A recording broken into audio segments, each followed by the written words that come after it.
बचा नहीं सकती है। सीता जी ने कितनी सहनता करी। सीता जी ने जब भगवान राम ने दोबारा पाछो त्याग कर देवे तो वाल्मीकि ऋषि के आश्रम में सीता जी रहते हुए लव और कुश को जन्म देते हैं, लेकिन आपके बेटा ने ये कभी नहीं बताया कि आपके पिता ने मेरा त्याग कर दिया और मतलब आप किन के बेटे हो या आपके पिता इस तरह से और या आप कहाँ के वंश हो।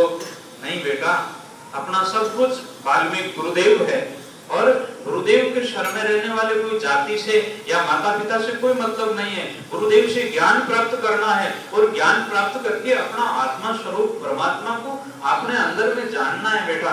ऐसा सीता जी बोध देती है, लेकिन सीता जी कभी भी राम के लिए यह नहीं दोष देगा उन्होंने कि वो हमारे पति हैं और पति जो हमारे लिए जो कुछ भी करता है वो ठीक है, इसलिए उन्होंने त्याग कर दिया।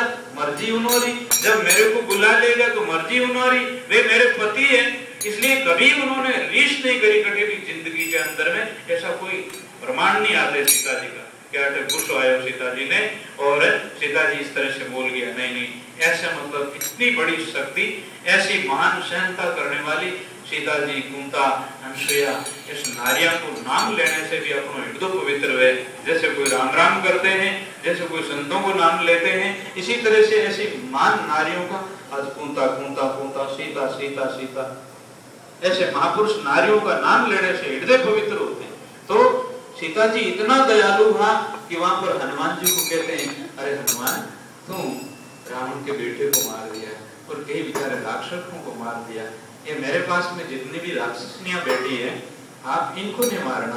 अब राक्षस को नहीं मारना। भगवान राम राक्षसों को मारते हैं, लेकिन सीता जी उनके ऊपर भी दया करती है, अरे मारो मत मारो मत। इस तरह से सीता जी कहती हैं कि देखो हनुमान जी, एक वहां पर कथा कहती है सीता जी, एक वृक्ष के ऊपर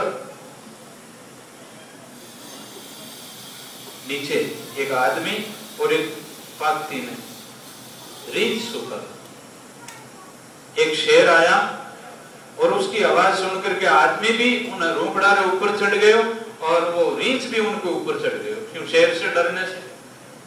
रीछ ने सोचा अपने भी शेर मारकर खा जाएगा, आदमी ने भी सोचा कि शेर मार खा जाएगा, तो वो ऊपर चढ़ गए।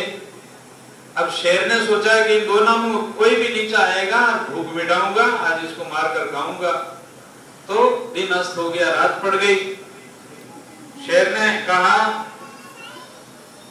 अरे रीछ,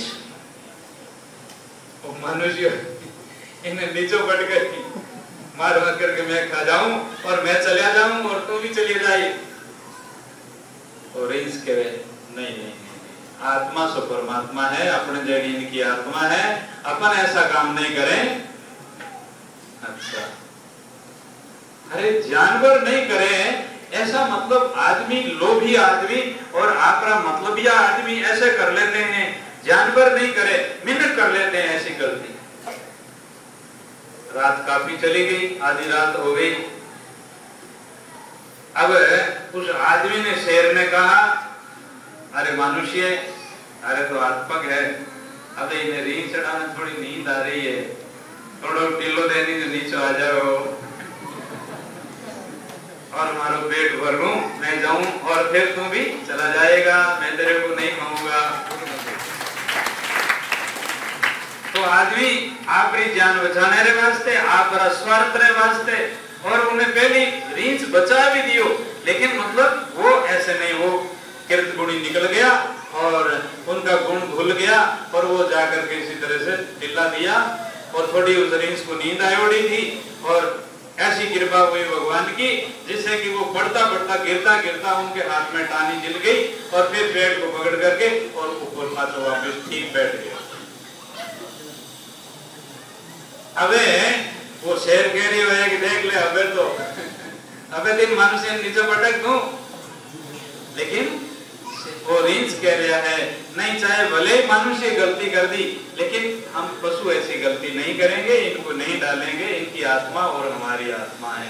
तो सीता जी कहती है, हनुमान जी ऐसे दया करो, किसी को मारो मत, और अपनी आत्मा जैसी आत्मा है। तो माताएं बहनाएं इसी प्रकार से मतलब क्रोध ने करो आपस में, राग द्वेष ने करो आपस में, थारो